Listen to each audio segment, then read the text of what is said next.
There are two kinds of people in history, those who simply record it and those who make it. The Taj Mahal, well, some claim it was never really the Taj Mahal at all, but Tejo Mahalaya. They point to the red sandstone in its foundations as evidence. So after the Ram Temple, will the Taj Mahal be next? Will its pure white marble one day turn saffron? The trailer we've just seen pushes three kinds of stereotypes. If millions of people didn't visit the Taj Mahal every year, perhaps it would have already been changed. Even Lucy's ancient skeleton once changed the course of history, but that was a logical revision based on science. After all, how could a structure weighing millions of kilograms rest on fragile white marble? They say the hands of the Taj Mahal's builders were cut off. If that's true, why don't their descendants accept it? We often hear phrases like, "This king changed history," or "That nation rewrote the past." But if you've never seen it happen for real, today's world gives you a rare chance, one that may never come again. Since the 20th century, rewriting history has become surprisingly common. Across the world, ambitious groups within many nations don't just wish to turn back the clock, they want to reshape what has already been written, to fit their own point of view. Historians call this historical revisionism. But when it's driven by prejudice or hate, it becomes historical negationism or even mythical revisionism, because at that point, truth no longer matters. Not all historical revision is wrong, though. Sometimes it's necessary to correct a past injustice or to set the record straight after a major discovery. When new evidence proves old beliefs false, historians are obliged to update history. And they do. A classic example. For a long time, scientists believed the earliest humans evolved in Europe or Asia around 500,000 years ago, and that the modern human brain developed before we began walking upright. But during the 20th century, discovery after discovery came from Africa, ancient human fossils that rewrote everything we thought we knew about our origins. In 1974, the oldest known human fossil was discovered in the dry riverbeds of Ethiopia. Remarkably, around 40% of the skeleton was still intact, and it belonged to an ancient human species called Australopithecus. She was lovingly named Lucy. Her remains revealed that she was at least 3.2 million years old and that she was a female who walked on two legs. This single discovery forced scientists to rewrite history to state clearly that the earliest humans didn't come from Asia or Europe, but from Africa. Lucy's fossil led to what we now call the out-of-Africa theory. Later, DNA research confirmed the same, that the journey of modern humans began in Africa and then spread across the rest of the world. That was a valid historical revision, and therefore, it was accepted. But when scientists or historians attempt to alter history not for truth, but to glorify their culture, religion, or identity, that kind of historical revisionism becomes deeply problematic. Such acts are not intellectually accepted because they're rooted in bias, not evidence. That's why many historians label such distorted efforts as mythical revisionism, cultural revisionism, or historical negationism, since these changes are not recognized as part of genuine history or shared human knowledge. A modern example of this mythical revisionism is found in India's extremist Hindutva movement, the ongoing attempt to prove that, after the Babri Mosque, the Taj Mahal too was once a temple. Since no historical evidence supports this claim, the aim now seems to be to win a cultural war instead. And perhaps, if they can't prove it with facts, they might simply force it into existence by demolishing the Taj Mahal or redesigning it entirely, declaring it the Narendra Taj Temple. It would sound good to them, wouldn't it? No one would be able to stop them. They could erase the Arabic inscriptions on its walls, replace them with Sanskrit verses, and swap the white marble with orange marble, the color of saffron, the new iPhone shade of devotion. They could even redraw its entire structure. But here's the problem. Millions of people visit the White Taj Mahal every year, especially couples honeymooners for whom the Taj Mahal stands as the ultimate symbol of love. Right or wrong, the world has come to accept one simple truth. A picture in front of the Taj Mahal is a picture in front of love itself. Posting a picture at the Taj Mahal has almost become a declaration, a personal statement of love. According to the official website of the Taj Mahal, between 7 to 8 million tourists visit the monument every year, and it generates millions of dollars in revenue. As reported by the Indian Express, the Taj Mahal is the highest-earning monument in all of India. That's why demolishing it isn't as simple as it sounds. For years now, the BJP has been running a campaign to prove that the Taj Mahal was once a Hindu temple. Their first step in this effort has been to change its identity, to portray it not as a symbol of love built by a Mughal emperor, but as a structure of oppression built by a so-called tyrant to erase the identity of a religious community. Books have been written to support this idea. Novels, debates, and public campaigns are continuously being produced, just like the movements that preceded the demolition of the Babri Mosque. Now, the same pattern is unfolding around the Taj Mahal. As part of this campaign, a new film titled The Taj Story is on its way, starring the renowned actor Paresh Rawal in the lead role. Although the film hasn't been released yet, it's set to come out on 31st October. The trailer already says a lot through its dramatic scenes, its striking cinematography, and its emotionally charged dialogues. From the trailer alone, it's clear that this film presents a courtroom drama, a legal battle over the monument's identity. But the conflict over this historical site has been framed as a Hindu-Muslim religious dispute rather than a matter of history or fact. It's a familiar pattern. Just a few months ago, another film, Chava, portrayed a ruler's political struggle as a religious conflict, even though it had nothing to do with faith. It was a story of power, not religion. Now, in the Taj story, the lead character, Vishnu Das, is shown as the protagonist, the noble hero, a gentleman who takes his case to court, fighting a righteous legal battle for what he believes in. But behind him are a group of Muslim thugs, men in shalwar kameez and white caps, who don't fight in court, but in the streets. They stalk him like classic villains, mocking him in markets, shouting, "Vishnu Das! You should get your DNA tested first."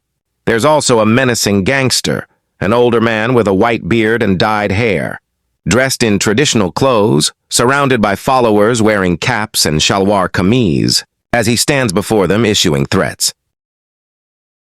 At one point, he declares that his community has the rightful claim over the Taj Mahal. At another, he insists that their wings must be clipped, meaning violence must be used instead of law to achieve their goals. This, of course, is a clear case of stereotyping. Curiously enough, Bollywood has long been guilty of stereotyping the Muslim community, portraying them in a way that simplifies mockery and fuels bias. Because when you shape a group into a visual cliché, you no longer need to name them.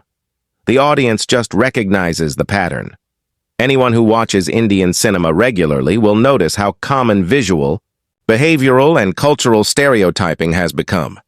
Visually, Muslim families are always shown in the same kind of attire, with the same appearance and skin tone. Behaviorally, they're often shown as aggressive, violent, cunning, or at times overly submissive and helpless. Culturally, their speech is turned into a caricature of old Urdu, a style of language that no Muslim in the real world actually uses anymore. Abba Huzur. Ammi Huzur Janab Dukhtari Nik Akhtar Shandan Fikr na Kijiye.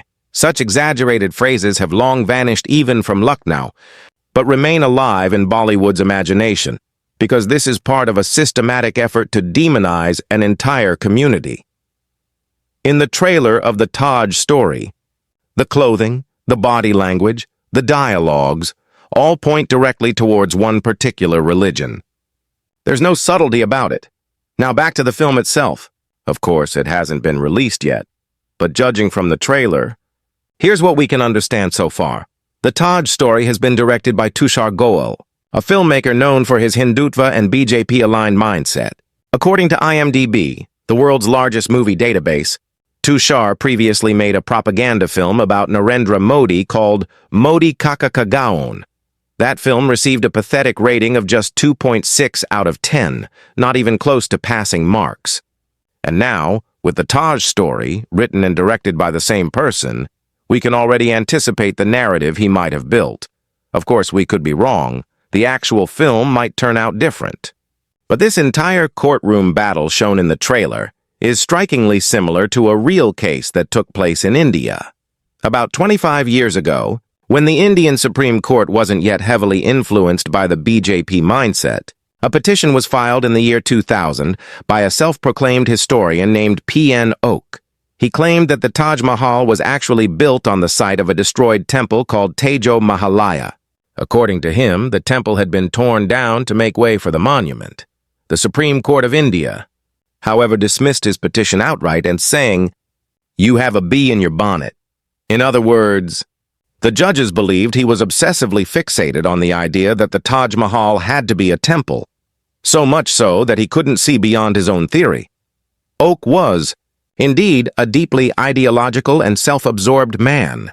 He even wrote a book titled Taj Mahal: The True Story, in which he claimed, without any archaeological evidence, that the name Taj Mahal was derived from Taj Mahal, and that the monument itself had originally been a Hindu shrine. He further asserted that there were secret, underground chambers inside the Taj Mahal, sealed for centuries, and that behind those closed doors lay rooms once used for Hindu worship, filled with idols of gods. But all of these baseless claims had already been rejected by the Supreme Court 3 decades ago. It's been 25 years since that dismissal. Remember, even in the early days of the Babri Mosque dispute, the Indian judiciary refused to accept the Hindutva extremists' claims without evidence. Back then, India still had an ideal secular and liberal mindset, but over time, politics changed, and eventually so did the courts. When the Babri Mosque verdict came, the judges delivered it based on faith, not on evidence, declaring that the mosque stood on the birthplace of Lord Ram, even though no one actually knows where that birthplace was. They also claimed that a temple had been destroyed to build the mosque, without a shred of archaeological proof. And now, a similar pattern seems to be emerging once again. The narrative surrounding the Taj Mahal, and even the film's trailer, feels like an extension of that same campaign. For now, it's too early to break down every historical fact. We'll do that once the film releases. Then we'll bring you a full review, supported by detailed and credible historical evidence. But for now, here's what we can say for sure. The consensus among historians tells a very different story. According to the agreed historical record, the 17th century, when the Mughal Emperor Shah Jahan commissioned the Taj Mahal, was the golden period of Indian history. The Mughal Empire was at the peak of its power and elegance. Delhi, Agra, Lahore, and Fatehpur Sikri were home to some of the most magnificent architectural masterpieces ever built. During this golden age of the Mughal Empire, cities were being expanded or rebuilt, creating countless jobs and keeping the economy thriving in a full circle. In Delhi, the magnificent city of Shahjahanabad was established. The foundation of the Red Fort was also laid during this very century. In Lahore, the Moti Masjid and Shalimar Gardens were built, and several important structures in Fatehpur Sikri were updated or redesigned. So, the Taj Mahal was not the only grand monument of that era. It was part of a much larger legacy of art, architecture, and imagination. Emperor Shah Jahan himself was deeply fond of art, architecture, and poetry. He married 7 times, but his greatest love was reserved for Arjumand Bano Begum, better known to the world as Mumtaz Mahal. Their love was so deep that they had 14 children together. Sadly, it was during the birth of their last child that Mumtaz Mahal died. Shah Jahan was devastated. She was not only his beloved wife, but also his political advisor. Her signature appeared on royal decrees, and she often accompanied him on military campaigns. Her death shattered him emotionally and mentally. He withdrew from the royal court for weeks, stopped looking into mirrors, perhaps out of guilt or sorrow. The emperor even lost interest in food and royal affairs. It seemed his grief was not only over the death of his wife, but also over a sense of personal regret. The feeling that he had lost something irreplaceable, perhaps due to his own mistakes. Determined to immortalize their love, he resolved to build a monument that would remind the world and himself that his devotion to Mumtaz Mahal was eternal. And so, in 1632, a year after the Queen's passing, the construction of the Taj Mahal began. The chosen site was along the banks of the Yamuna River, a place Mumtaz Mahal herself loved to visit during moonlit nights. Shah Jahan ordered the finest architects, calligraphers, stone carvers, and artisans from across his empire and beyond to gather in Agra. Over 20,000 craftsmen were brought together from Iran, Turkey, Central Asia, and from Indian regions such as Rajasthan, Lahore, Delhi, and Kashmir. The design of the Taj Mahal was finalized under the leadership of Ustad Ahmad Lahori, who is widely believed to have been its chief architect. The white marble used for the structure came from Makrana, Rajasthan. Sapphires and turquoise were imported from Kashmir, rubies from Badakhshan, agate from Yemen, and crystals from China. To transport these materials across the Yamuna, caravans of more than 1,000 elephants moved day and night, hauling precious stones and marble slabs to the site. The foundation of the Taj Mahal was laid using timber and lime, a design intended to keep it stable for centuries beside the river. Interestingly, in damp conditions where water remains constant, wood doesn't decay. Instead, it becomes as hard as stone, provided it isn't exposed to air. This ingenious technique ensured that the monument would stand unshaken for hundreds of years. Now, it's true that the foundation and lower sections of the Taj Mahal are built from red sandstone rather than white marble, and this fact is often exploited by Hindutva groups and filmmakers, trying to claim that the monument was once a temple. They ask, if it's a marble building, why are the river-facing walls red? Why isn't the basement made of marble too? The answer, however, is quite simple. White marble, though beautiful, is not strong enough to support a structure weighing nearly 9 crore kilograms. So the builders used red sandstone, the same material used in the Red Fort and other Mughal monuments, for its strength, flexibility, and durability. In the Mughal era, white marble symbolized love and devotion, while red sandstone stood for power and endurance. That's why every great fort was made of red stone, and every monument of love, like the Taj Mahal, was built in white. Ustad Ahmad Lahori understood this balance perfectly, laying the foundations in strength and the upper structure in beauty. And even 4 centuries later, the Taj Mahal still stands tall, its grace, symmetry, and grandeur earning it a place among the modern wonders of the world. Take a look at the brilliance of Ustad Ahmad Lahori, the chief architect of the Taj Mahal. Even 4 centuries ago, he designed it with earthquake resistance in mind. Now, Agra isn't exactly like Tokyo, where tremors are a regular thing, yet he applied the principles of geometry so masterfully that the 4 minarets of the Taj were built to tilt slightly outward. This way, if an earthquake ever struck, the towers would fall away from the main structure instead of collapsing inward and damaging the monument. Some architects argue that this is merely an optical illusion, but whatever the case may be, the chief engineer deserves full credit for such extraordinary skill. Of course, every masterpiece has its share of controversies, and the Taj Mahal is no exception. One of the most famous myths claims that the workers who built it had their hands chopped off so they could never recreate its beauty. But this tale has been repeatedly debunked. There's no historical record or archaeological evidence of such an event. No skeletal remains, no official accounts. In fact, the markets around the Taj Mahal today are said to be home to the descendants of those very artisans who built it. Naturally, a wonder that took over 20 years to construct couldn't have been built by workers traveling from afar each day. There were no buses or motor cars back then. So the craftsmen lived near the site, forming small communities that still exist today. A Business Insider report even noted that the number of these descendants is gradually declining, as fewer of their families remain in the area. Now, if their ancestors really had their hands cut off, such a tragic story would have been passed down through generations, which it wasn't. So, this hand-cutting tale is nothing but a fictional, baseless myth.